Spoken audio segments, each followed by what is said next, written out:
আমরা যারা চাই ডিবিটি লিঙ্ক করানোর জন্য, তো ডিবিটি লিঙ্ক করানোর জন্য অন্নপূর্ণা ভান্ডারের জন্য কিন্তু একটা ইম্পর্টেন্ট জিনিস। শুধু সেটাই না, ভবিষ্যতে আমরা যদি গভর্নমেন্টের কোনো স্কিম নিতে চাই তখন কিন্তু আমাদের ডিবিটি লিঙ্কটা কিন্তু বাধ্যতামূলক। আপনি যদি ডিবিটি লিঙ্ক করতে চান সেটা আপনার স্মার্টফোন থেকে কিভাবে করবেন সেটা কিন্তু আজকের এই ভিডিওতে দেখিয়ে দেবো। ডিবিটি লিঙ্ক করার জন্য কিন্তু আমাদের এই ন্যাশনাল পেমেন্ট কর্পোরেশনের এই এনপিসিআই ওয়েবসাইটে আসতে হবে। এখানে যদি আমরা ট্যাপ করি দেখবেন ম্যাক্সিমাম টাইমে এরর দেখা বা এরকম রিফ্রেশ পেজ দেখায়, মানে কোনো কিছু আসে না।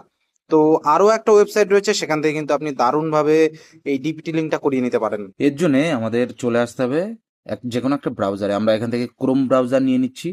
এরপর এখানে গিয়ে সার্চ করতে হবে উমাং, UMANG। উমাং যদি আমরা সার্চ করি, এখানে দেখুন উমাংয়ের ওয়েবসাইটটা চলে এসে এখানে আমরা ক্লিক করব।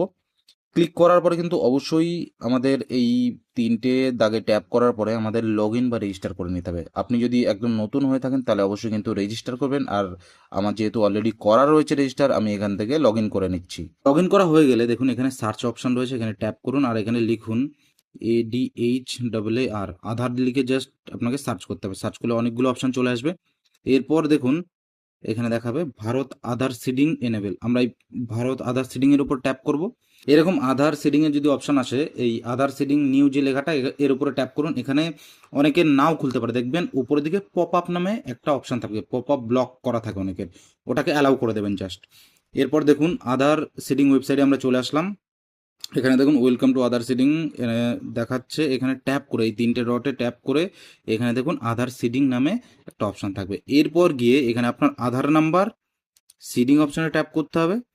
এরপর আপনার ব্যাংক সিলেক্ট করতে হবে। এরপর দেখুন এখানে সিডিং টাইপ রয়েছে। আপনার যদি একদম ফার্স্ট টাইম সিড করেন, মানে ফার্স্ট টাইম ডিবিলিং করেন, তাহলে কিন্তু এখানে ফ্রেশ সিডিংয়ে ট্যাপ করতে হবে।